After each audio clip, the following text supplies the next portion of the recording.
मुंबईत पुन्हा एकदा बिबट्यानं बळी घेतलाय। आरे कॉलनीत बिबट्याच्या हल्ल्यात चिमुकलीचा मृत्यू झाला। तिकडे चिपळूणमधील चिवेली गावात गेल्या 3 ते 4 दिवसापासून बिबट्याने अक्षरशः धुमाकूळ घातलाय।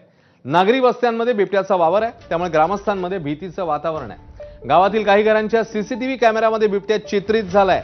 तर गेल्या काही दिवसांपासून राज्यातल्या इतर शहरांमध्ये देखील बिबट्याचा वावर वाढताना बघायला मिळतोय। मंगळवारी कोल्हापूर शहरात बिबट्याचा वावर पाहायला मिळाला, तर आज नाशिकमधल्या रहिवासी भागात हा बिबट्या शिरला होता। आपल्या मुंबईतलं जंगल किती आहे माहितीये? 30 सेंट्रल पार्क बसतील एवढ्या अवाढव्य जागेवर हे पसरलंय।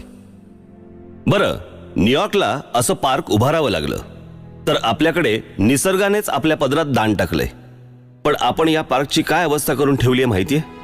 भीषण अवस्था आहे। पार्कला चारी बाजूनी वाळवी लागल्यासारख्या इमारती आहेत। बिल्डर मंडळी वाटेल तसं जंगल ओरबाडतायत। जंगल आक्रस्त आहे, तिथले प्राणी शहरात आसरा शोधतायत। बिबळ्या घरात शिरला असं आपण ओरडत सुटतो, पण अहो, तो आपल्या घरात नाही आलाय, आपण त्याच्या घरात शिरलोय। पर्यावरण रक्षणाच्या नावाखाली कुठच्याही परवानग्या अडवून ठेवणारं वन खातं इथे मात्र डोळे मिटून बसलंय। अक्षरशः या जागेवर बलात्कार होतोय।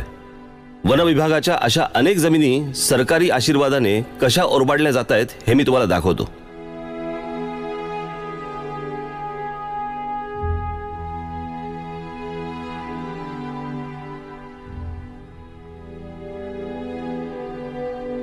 पाहिलं, याचं कारण सेंट्रल पार्कवर जसं लोकांचं लक्ष असतं तसं आपण ठेवत नाही। इथे आपलाच रेटा कायम ठेवला पाहिजे, कारण सरकारने तर बिल्डरांना आणि खाण माफियांना ही जंगलं आंदणच देऊन टाकली आहेत। अशी जंगलं सुंदर ठेवणं शक्य नाहीये का? शक्य आहे, पण आपल्याला दृष्टिकोनात बदल आणावा लागेल। या जंगलांना, या नॅशनल पार्क्सना आपलं मानावं लागेल।